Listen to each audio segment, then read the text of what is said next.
Aku di sini menatap masa depan yang tak pasti. Kegelisahan hatiku tak tahu arah yang kutuju. Pergumulan dan tantangan menghimpiku, sampai Tuhan menemukanku, nyatakan kasih-Nya yang ajaib bagiku. Dan Dia menuntun langkahku, temukan tujuan hidupku, damai dan sukacita melingkupiku. Sekarang ku mau hidup memuliakan-Mu, menceritakan kasih anugerah-Mu bagiku. Yesus, Engkaulah Tuhanku, tujuanku, teladanku. Oh Tuhan, jadikan aku serupa-Mu. Oh Tuhan, jadikan aku serupa-Mu. Kita akan masuk dalam doa. Ya Tuhan, terima kasih kalau pagi hari ini kami boleh dibangunkan, kami boleh mengikuti doa pagi pada pagi hari ini. Tuhan, kami mau belajar mengenal Engkau, kami mau belajar mengenal diri kami, dan kami juga mau belajar mengenal apa yang Tuhan mau dalam hidup kami. Ampuni kami Tuhan, kami seringkali tidak hidup berkenan di hati-Mu. Tuhan, tolong kami. Ampuni kami supaya ibadah kami, doa pagi hari ini boleh berkenan di hati-Mu ya Tuhan. Terima kasih Tuhan. Di dalam nama Tuhan Yesus kami berdoa. Amin.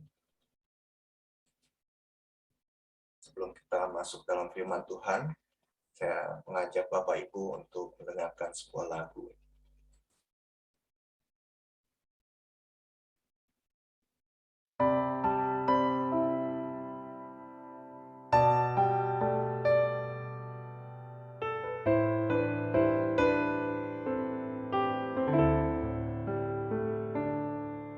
Kiranya Tuhan berkenan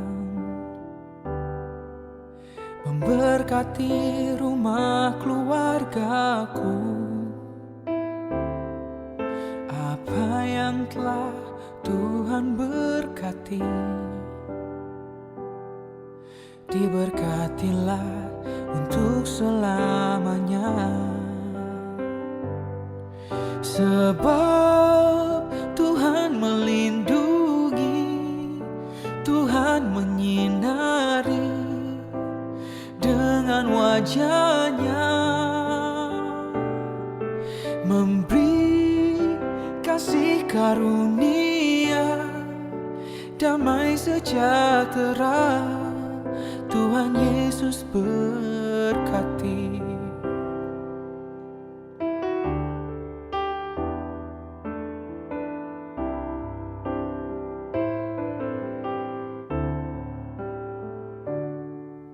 Kiranya Tuhan berkenan memberkati rumah keluargaku. Apa yang telah Tuhan berkati, diberkatilah untuk selamanya. Sebab Tuhan melindungi, Tuhan menyinari dengan wajah-Nya, memberi kasih karunia, damai sejahtera. Yesus berkati.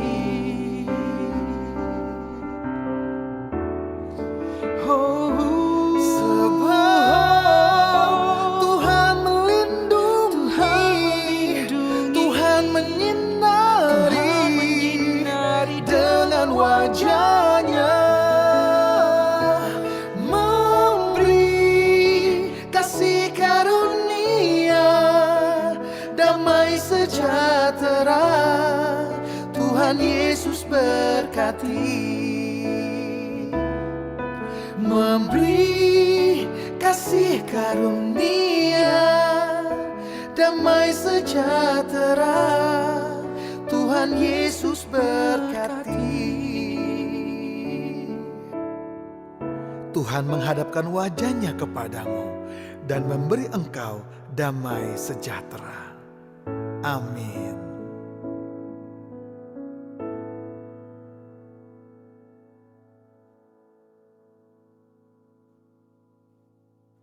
Tuhan, kiranya Engkau mau berkenan untuk memberkati keluarga kami. Tuhan, kiranya yang berkenan memberkati keluarga yang kami punyai ini, Tuhan. Kami menyerahkan keluarga kami ke dalam tangan-Mu. Pakailah, tolonglah kami, Tuhan, supaya keluarga kami juga boleh memuliakan nama-Mu, boleh hidup seturut dengan firman-Mu. Sekarang kami mau mendengarkan firman Tuhan.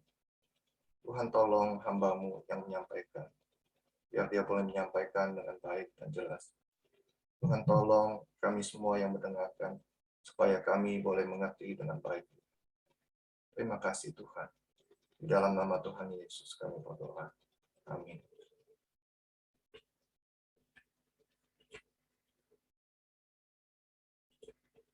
Shalom, selamat pagi Bapak Ibu semua. Kita sudah sampai ke hari yang ke-15.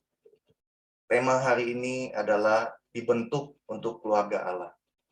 Nah, sebelumnya Bapak Ibu, saya akan mengulangi sedikit bagian yang sudah kita lewati. Ya. Sebelumnya di bagian pertama, hari pertama sampai hari ke-7, kita sudah membahas untuk apa aku ada di sini. Ya. Kita sudah membahas bahwa segala sesuatu itu diawali oleh Tuhan, gitu ya. Kita hidup bukan sebagai suatu kebetulan. Terus kita juga membahas apa yang menggerakkan hidup kita, dan bahwa kita itu diciptakan untuk kekekalan, memandang kehidupan kita harusnya dari sudut pandang Tuhan, dan hidup ini adalah penugasan sementara, dan kita harus punya alasan untuk segala sesuatu. Ya. Kemudian yang bagian kedua itu membahas tentang tujuan pertama Tuhan menciptakan kita, ya. Kita diciptakan atau dirancang Tuhan untuk kesenangan Tuhan, ya. Kita sudah membahas bahwa kita itu dirancang untuk kesenangan Tuhan, apa yang membuat Tuhan tersenyum, inti dari penyembahan itu apa. Kemudian kita ditantang untuk menjadi sahabat karib Tuhan. Kemudian mengembangkan bagaimana caranya mengembangkan persahabatan dengan Tuhan, bagaimana penyembahan itu yang menyenangkan Tuhan. Dan kemarin kita sudah membahas ketika Tuhan terasa jauh, gitu ya.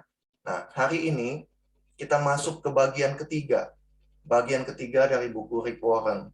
Nah, bagian ketiga ini berisi tujuan yang kedua dari penciptaan kita, yaitu kita dibentuk untuk menjadi keluarga Allah, ya. Kita dibentuk untuk menjadi keluarga Allah. Nah, Bapak Ibu, Tuhan menghendaki sebuah keluarga, ya. Dan Ia menciptakan kita itu menjadi bagian dari keluarga Allah. Sebelum kita dilahirkan, Tuhan sudah merancang tujuan hidup kita tuh untuk menjadi bagian dari sebuah keluarga yang akan mengasihi Dia, menghormati Dia, dan memerintah bersama Dia. Efesus 1 ayat 5 berkata, dalam kasih Ia telah menentukan kita dari semula oleh Yesus Kristus untuk menjadi anak-anaknya, sesuai dengan kerelaan kehendak-Nya. Nah, Bapak Ibu, pernahkah Bapak Ibu berpikir, ya, Mengapa Tuhan memperkenalkan dirinya itu dengan menggunakan istilah-istilah keluarga? Dia memakai kata bapa gitu ya. Dia memakai kata anak gitu. Nah, itu karena Allah itu adalah kasih dan dia menghargai sebuah hubungan. Dia ingin mempunyai hubungan dengan kita. Saya sering mendengar komentar dari orang-orang yang tidak percaya Tuhan di luar sana, yang dengan nada menghina dan merendahkan mengatakan kalau Allah orang Kristen itu adalah Allah yang kesepian gitu ya. Sehingga dia membutuhkan kita untuk menjadi objek kasihnya. Nah, sebenarnya mereka ini tidak tahu bahwa walaupun Allah menginginkan sebuah keluarga untuk kita semua, namun sebenarnya dia tidak membutuhkan keluarga. Saya ulangi ya, Bapak Ibu. Walaupun Allah menginginkan sebuah keluarga untuk kita semua, namun sebenarnya dia tidak membutuhkan keluarga. Maksudnya apa ya Bapak Ibu pernyataan ini? Maksudnya gini, maksudnya Allah kita itu adalah Allah Tritunggal. Allah yang satu tapi terdiri dari 3 pribadi. Tuhan itu selalu ada dalam hubungan penuh kasih dengan dirinya sendiri. Hubungan di antara ketiga pribadi tersebut. Jadi dia bukanlah Allah yang kesepian. Dia sebelum dunia dijadikan, sebelum kita semua diciptakan, dia bukanlah Allah yang kesepian. Dia mempunyai 3 pribadi yang mempunyai hubungan yang erat di antara keduanya. Hubungan yang penuh kasih. Nah, jadi dia bukan Allah yang kesepian yang membutuhkan kita sebagai objek kasihnya. Justru sebaliknya, kita harus bersyukur Bapak Ibu. Kenapa? Karena Allah sekalipun tidak membutuhkan keluarga, dia menginginkan sebuah keluarga bersama kita, anak-anaknya. Allah kemudian membuat rencana, menciptakan kita, membawa kita ke dalam keluarganya, dan berbagi dengan kita semua yang dimilikinya. Hal ini, Bapak Ibu, memberikan kesenangan bagi Tuhan. Ya. Yakobus 1 ayat 18 versi Living Bible mengatakan, itu adalah hari yang memberikan sukacita kepadanya. Ketika kita memberikan hidup kita yang baru melalui kebenaran firman-Nya, dan kita menjadi anak-anak pertama dalam keluarga yang baru. Ketika kita menaruh iman kita ke dalam Yesus Kristus, Tuhan itu menjadi Bapa kita, dan kita menjadi anak-anaknya. Orang-orang percaya yang lainnya menjadi saudara kita, saudara laki-laki dan perempuan kita. Dan gereja atau tubuh Kristus itu menjadi keluarga rohani kita. Bapak Ibu, hal ini juga belum lama ya saya sadari gitu. Mengapa saya katakan demikian? Karena ketika dalam sebuah ibadah penghiburan di rumah duka, saya mendengar Chen Semu berkata begini, bahwa sesungguhnya kita itu punya 3 rumah ya. Kita punya 3 keluarga Bapak Ibu. Keluarga pertama kita adalah keluarga saudara. Keluarga kedua kita adalah keluarga saudara-saudara seiman kita di gereja. Dan keluarga yang ketiga, Bapak Ibu, itu adalah keluarga dengan seluruh tubuh Kristus. Ketika kita percaya kepada Kristus, kita dilahirkan kembali ke dalam keluarga Allah. Kelahiran kita yang pertama menjadikan kita bagian dari keluarga manusia. Tapi kelahiran kedua membuat kita menjadi anggota keluarga Allah. Rasul Petrus berkata dalam 1 Petrus 1 ayat 3b, Tuhan telah memberikan kita hak istimewa untuk dilahirkan kembali, sehingga kita sekarang adalah anggota keluarga Allah sendiri. Ya, jadi kita semua itu dilahirkan kembali. Tujuannya apa? Menjadi anggota keluarga Allah sendiri. Bapak Ibu, setiap manusia diciptakan oleh Tuhan. Tapi tidak semua orang yang diciptakan itu menjadi anak Allah. Undangan untuk menjadi bagian dari keluarga Allah itu bersifat universal, ya, bersifat untuk semua orang. Tapi ada satu syarat, yaitu iman kepada Yesus. Galatia 4 ayat 7b versi NLT mengatakan, kalian semua adalah anak-anak Allah melalui iman di dalam Yesus Kristus. Bapak Ibu, keluarga rohani kita itu bahkan lebih penting daripada keluarga jasmani kita, ya. Karena keluarga rohani kita itu akan kekal selamanya. Keluarga kita di dunia ini tetap adalah karunia Tuhan yang luar biasa, tapi sifatnya sementara dan rapuh. Sering pecah karena perceraian, karena jarak memisahkan kita.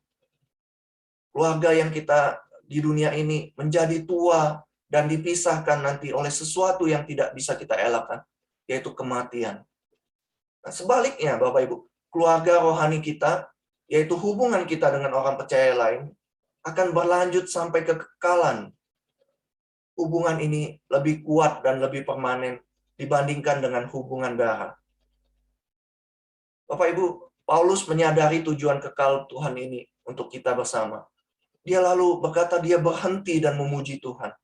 Efesus 3 ayat 14 dan 15 versi LB Living Bible mengatakan, ketika aku merenungkan hikmat dan cakupan rencananya, aku jatuh tersungkur dan berdoa kepada Bapa dari seluruh keluarga besar Allah. Sebagian dari mereka sudah ada di surga dan sebagian masih di dunia ini. Bapak Ibu, apa manfaat dari menjadi anggota keluarga Allah? Sama dengan kita, ketika kita dilahirkan ke dalam dunia, kita dilahirkan juga secara rohani ke dalam keluarga Allah. Ketika kita dilahirkan secara rohani, kita diberikan hadiah-hadiah yang luar biasa. Hadiah apa itu, Bapak Ibu? Seperti hadiahnya itu nama keluarga gitu ya. Nah, saya tuh baru menyadari pentingnya nama keluarga.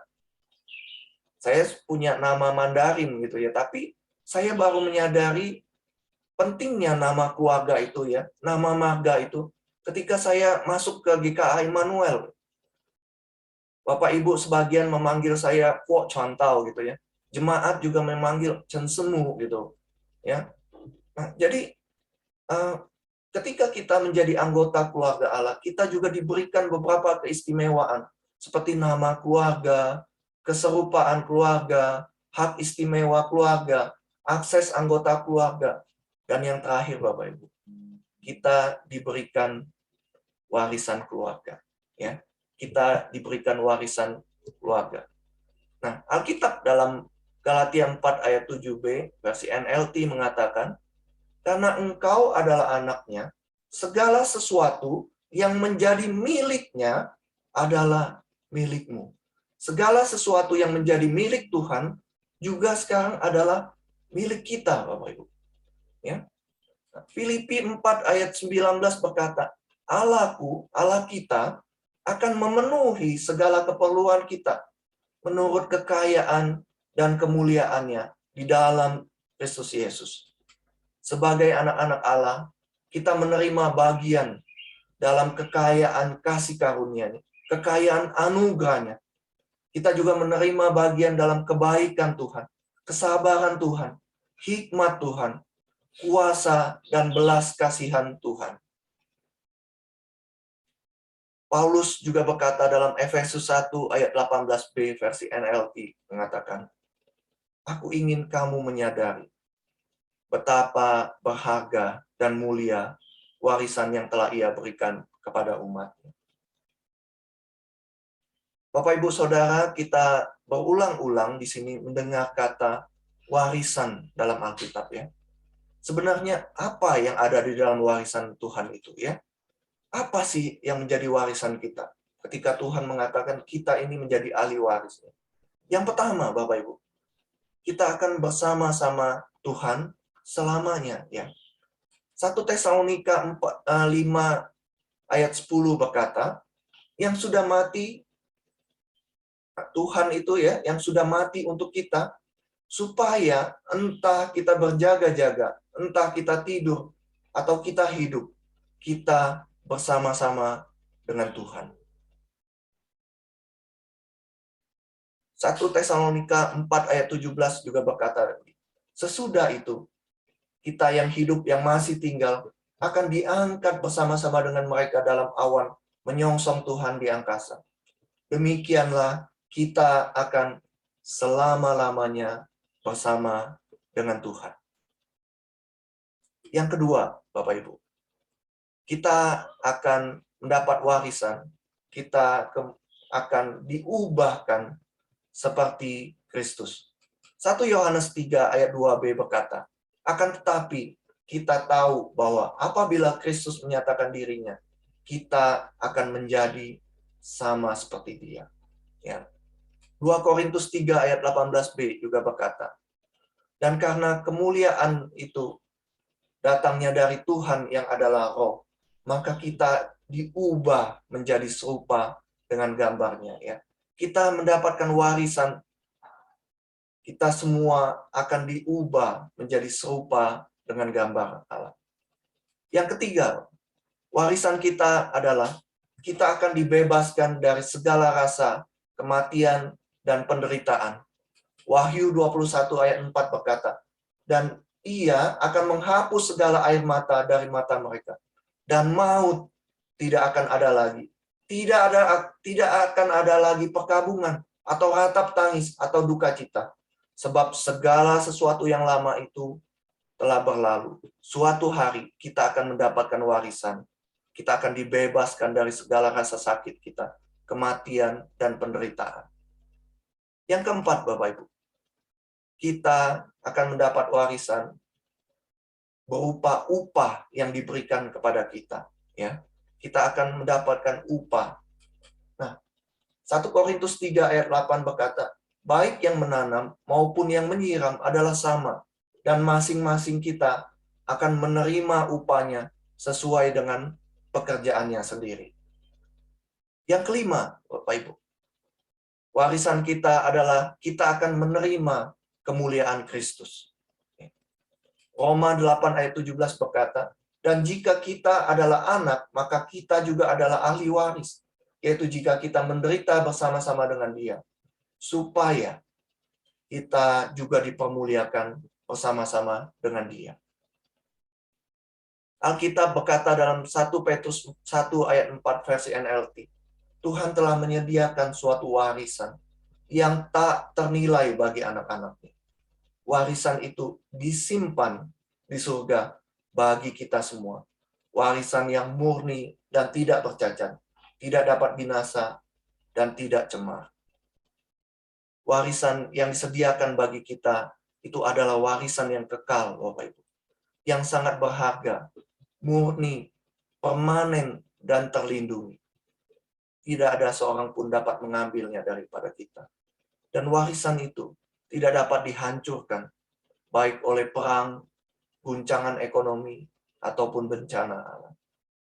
Kolose 3 ayat 23 dan 24a berkata, apapun juga yang kamu perbuat, perbuatlah dengan segenap hatimu, seperti untuk Tuhan, dan bukan untuk manusia. Kamu tahu bahwa dari Tuhanlah kamu akan menerima bagian yang ditentukan bagimu sebagai upah. Bapak Ibu, kita masuk ke dalam keluarga Allah melalui iman kepada Yesus. Ketika kita percaya kepada Yesus.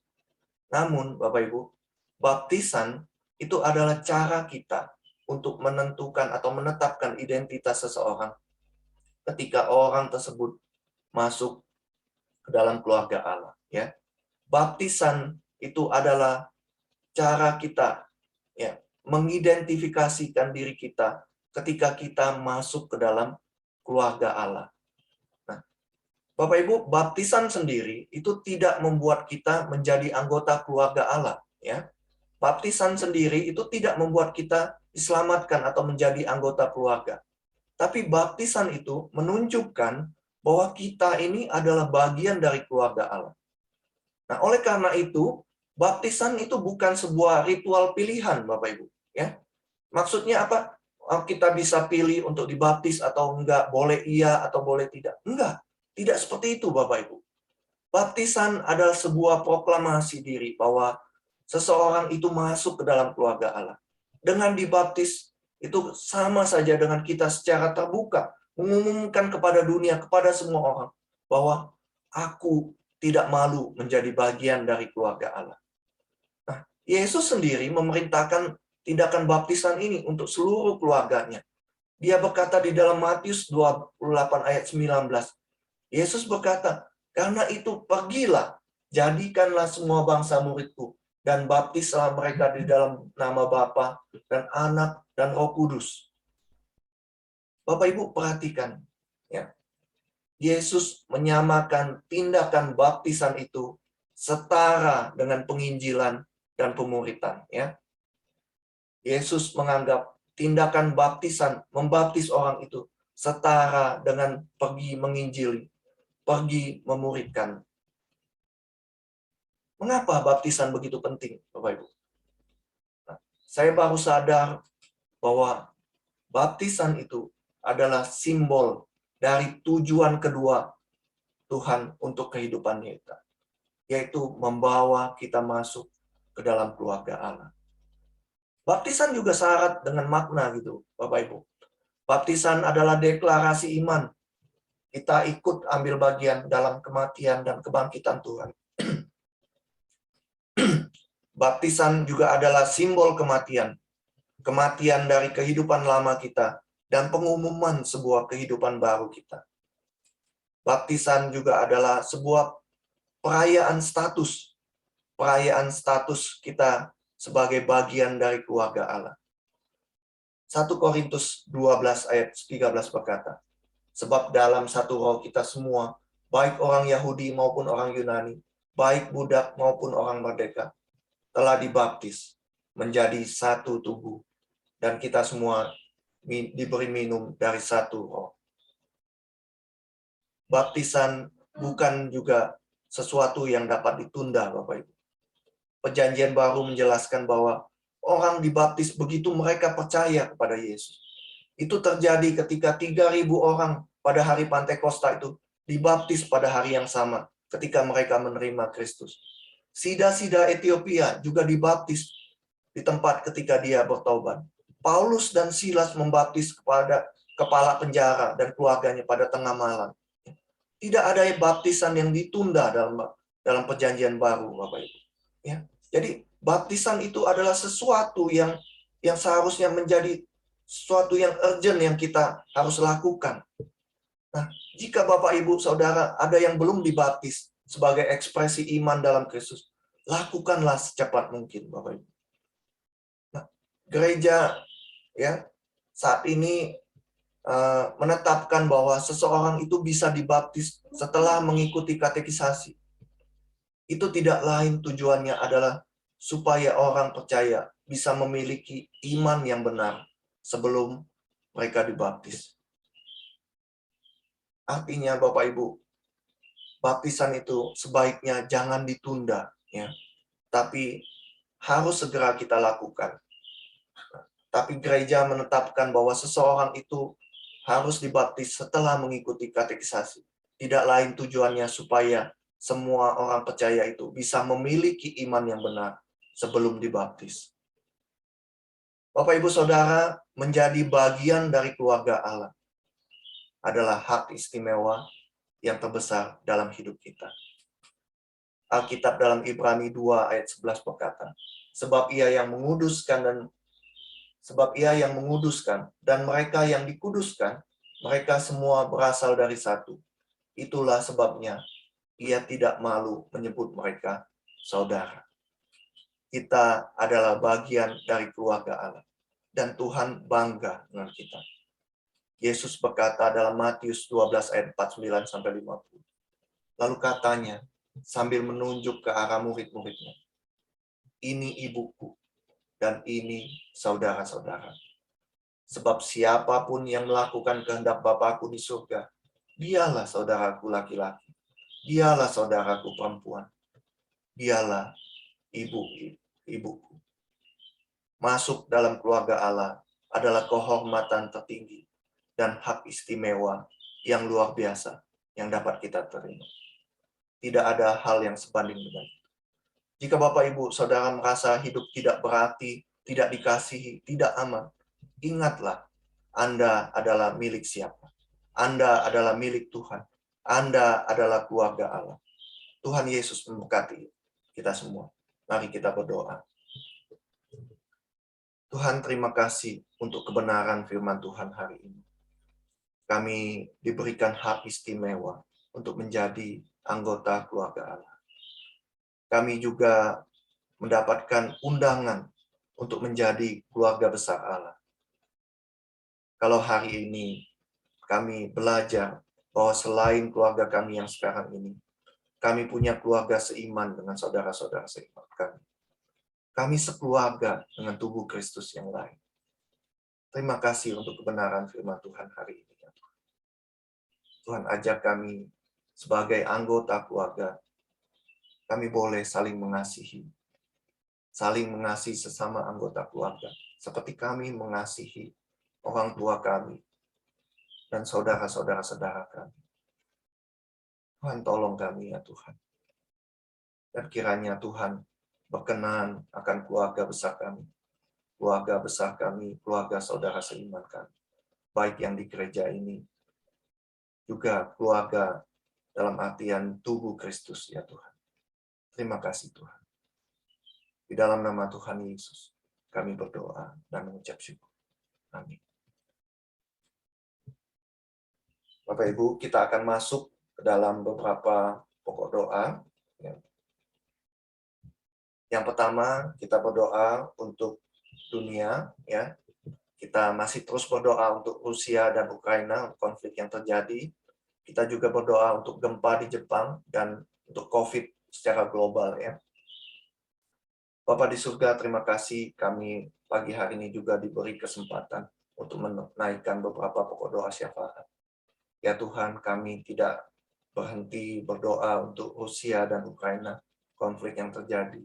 Tuhan kiranya terus memegang konflik ini dan menolong biarlah konflik ini tidak meluas, tidak menyebar. Tuhan yang campur tangan ya Tuhan, sehingga konflik ini tidak menjadi sebuah konflik dunia. Ya Tuhan, kami menyerahkan hati kedua pemimpin ini ke dalam tangan-Mu. Kiranya Tuhan yang terus memegang kendali ya Tuhan. Kami juga berdoa ya Tuhan untuk gempa yang kemarin terjadi di Fukushima, Jepang. Tuhan juga menolong ya Tuhan, menolong mereka yang di Fukushima juga. Ya mereka juga boleh melewati masa-masa sulit ini. Kami mengingat bahwa dulu juga pernah terjadi gempa besar di Fukushima. Mereka yang ada di sana juga mengalami trauma yang besar ya Tuhan. Tuhan, tolong mereka ya Tuhan. Tuhan berikan juga anak-anak Tuhan yang di Jepang memakai kesempatan ini boleh memberitakan tentang damai sejahtera, tentang kasih karunia Tuhan bagi mereka. Kami juga berdoa menyerahkan untuk angka COVID secara global ya Tuhan. Kami melihat bahwa beberapa hari yang lalu jumlah kematian akibat COVID ini sudah menembus 6 juta orang. Tuhan, kami sekali lagi menyerahkan COVID ini ke dalam tangan-Mu ya Tuhan.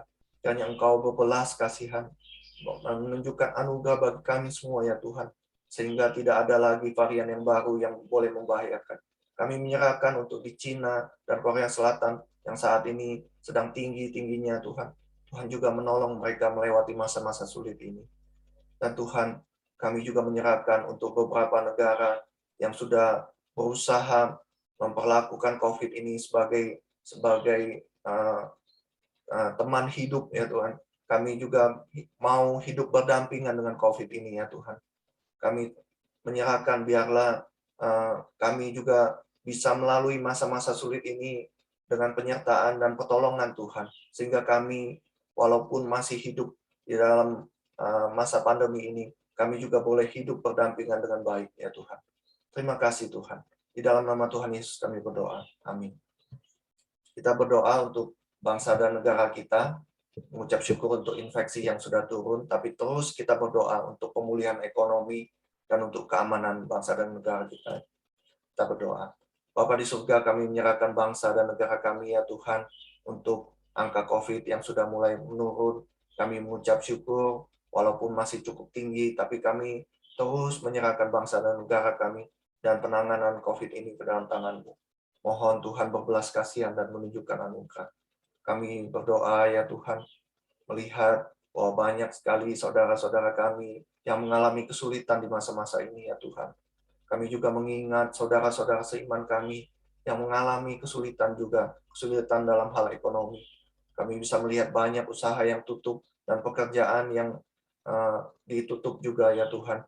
Tuhan, kami menyerahkan, biarlah Tuhan sendiri yang memberikan berkat-Mu ya Tuhan, pada anak-anak-Mu. Tuhan yang memberikan hikmat bagaimana kami bisa mendapatkan berkat yang penghidupan yang layak ya Tuhan di tengah masa-masa sulit ini.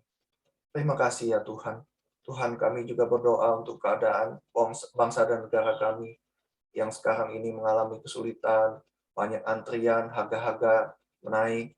Tuhan kiranya juga menolong. Biarlah kondisi ini tidak menjadi sesuatu yang memicu kerusuhan.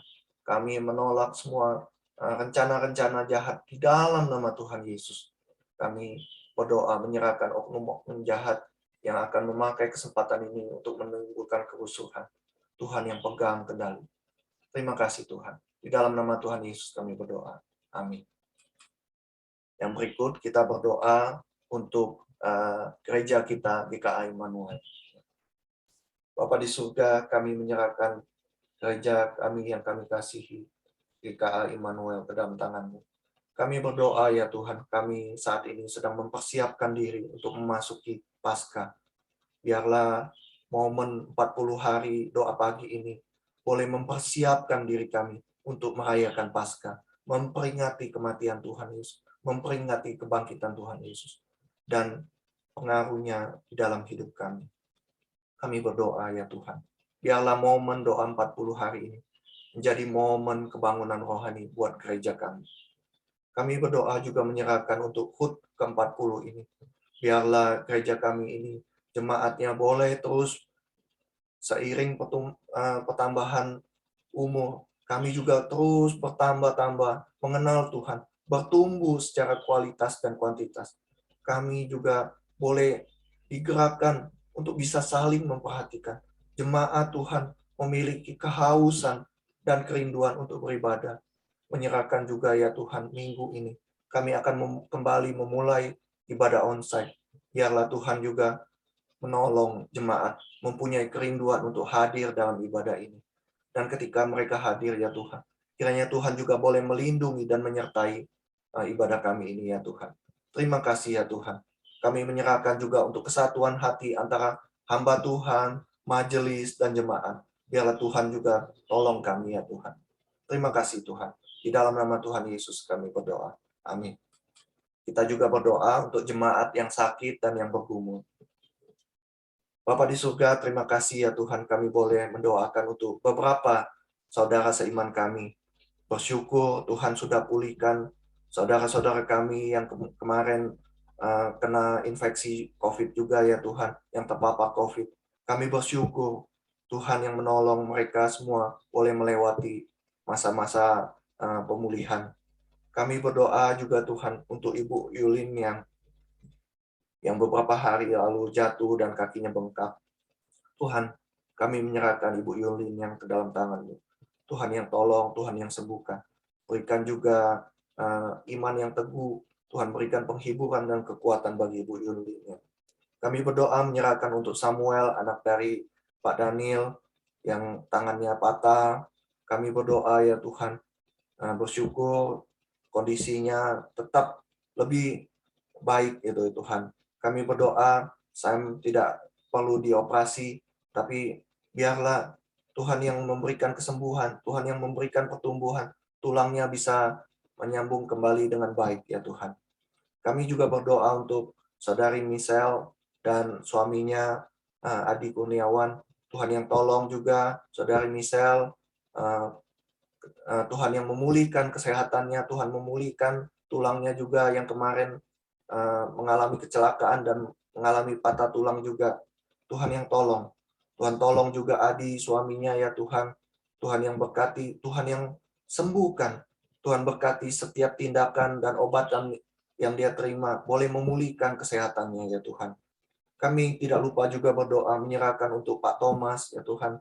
Bersyukur operasinya bisa berjalan dengan baik. Tapi sampai sekarang Tuhan, Pak Thomas belum sadar. Kami memohon belas kasihan-Mu, memohon anugerah-Mu Tuhan. Tuhan kiranya menyembuhkan Pak Thomas dan memberikan Pak Thomas juga pemulihan ya Tuhan. Kami berdoa untuk Velia dan mamanya yang mengurusi. Tuhan juga berikan kesabaran dan kekuatan ya Tuhan.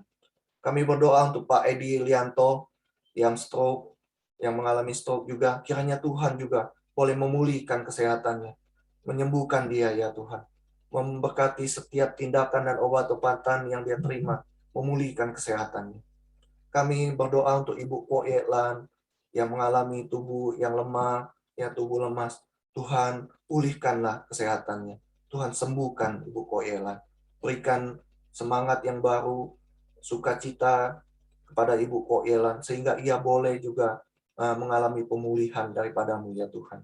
Kami berdoa untuk Ibu Tio Ichen yang mengalami penyumbatan di otak, itu yang membuat kakinya menjadi lemas, tidak bisa berdiri dan berjalan. Tuhan yang tolong ya Tuhan.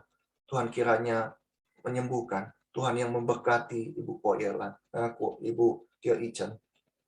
Terima kasih Tuhan. Kami berdoa menyerahkan mereka ke dalam tangan-Mu.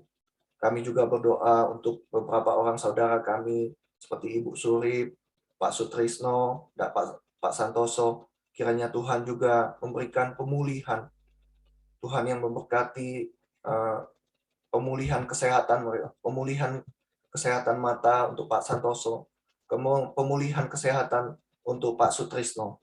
Dan kami berdoa menyerahkan Ibu Surip di dalam masa tuanya juga Tuhan berikan kesehatan. Terima kasih Tuhan. Kami terakhir berdoa untuk jemaat-jemaat yang hadir pada saat ini, yang mengalami pergumulan, baik itu kesehatan maupun ekonomi. Kami berdoa untuk untuk Dennis dan papanya. Tuhan juga berkati, Tuhan yang menolong menghibur mereka karena kehilangan mama. Tuhan yang tolong mereka. Kami juga berdoa untuk Pak Sunardi, ya Tuhan berikan juga penghidupan yang layak. Tuhan yang tolong hantarkan pembeli datang ke tempat dagangannya. Tuhan juga tolong jemaat-jemaat yang lain yang mengalami kesulitan pergumulan di dalam ekonomi. Terima kasih ya Tuhan. Kami menyerahkan semua pokok doa ini di dalam nama Tuhan Yesus, Juru Selamat kami yang hidup. Amin. Saya memberikan waktu Bapak Ibu untuk berdoa secara pribadi. Silakan.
Kita akan menutup doa pagi kita ini dengan menaikkan doa Bapa kami. Bapa kami yang di surga, dikuduskanlah namamu. Datanglah kerajaanmu, jadilah kehendak-mu di bumi seperti di surga. Berikanlah kami pada hari ini makanan kami yang secukupnya, dan ampunilah kami akan kesalahan kami, seperti kami juga mengampuni orang yang bersalah kepada kami. Dan janganlah membawa kami ke dalam pencobaan, tapi lepaskanlah kami daripada yang jahat. Karena Engkaulah yang punya kerajaan dan kuasa dan kemuliaan sampai selama-lamanya. Amin. Saat teduh, pada doa kita selesai,